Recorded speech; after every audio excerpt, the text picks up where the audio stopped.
101 Bible Contradictions Answered, Part 5. How old was Ahaziah when he began to rule over Jerusalem? Was he 22 years old in 2 Kings 8:26, or was he 42 years old in 2 Chronicles 22:2?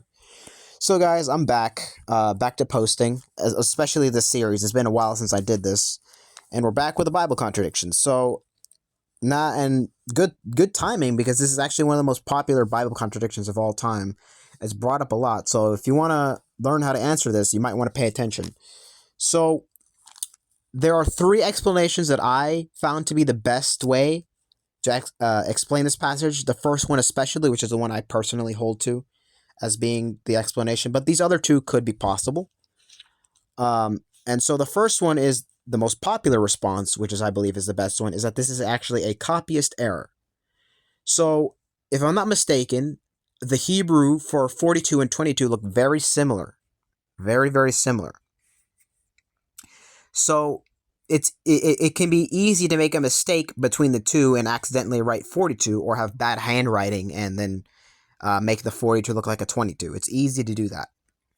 So that may have happened with a copyist, and I believe that's what the Masoretic text actually has, the word 42. However, the Greek Septuagint has 22, and I think there's even some of the Dead Sea Scrolls that have 22 as well. So if we go with those readings instead, this would resolve the supposed contradiction and mean that both of the passages have the age 22. Now, there is a second explanation based on calendars. So the Hebrew and Greek calendar are different. The Hebrew one, I believe it's 12 months, but the Greek one, I believe it's varies depending on positioning of the sun and the moon, so it could be from 12 to 13 months. Now, this could actually affect the calculation of the age, because it's possible that Kings is going with the Hebrew calendar, whereas Chronicles is going with the Greek calendar. Hence, you get an addition of 20 years, which isn't necessarily an error. It's just going by a different calendar. Now, the third explanation, which is also a really good one, is just you've got to think about it for a few minutes. And essentially, it says that it has a timeline, but I'm not going to put that because I don't know where the origin of this timeline. I just don't want to take the image for myself. I don't know where it's from, so I'm going to try to make it out by editing. But basically, Ahaziah had two different reigns. So at 22, he was ruling alongside King Jehoram.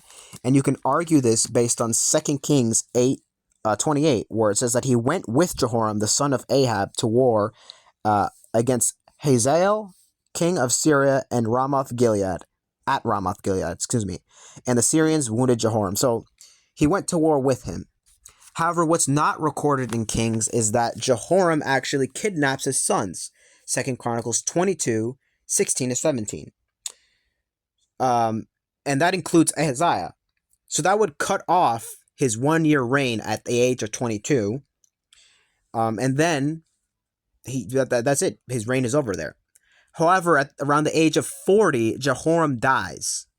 And so in 2 Chronicles 22, it says the inhabitants of Jerusalem made Ahaziah, his youngest son, king in place of him. Whereas in Kings, it does not say that. It doesn't say that they made him king. It just explains that he was next in line.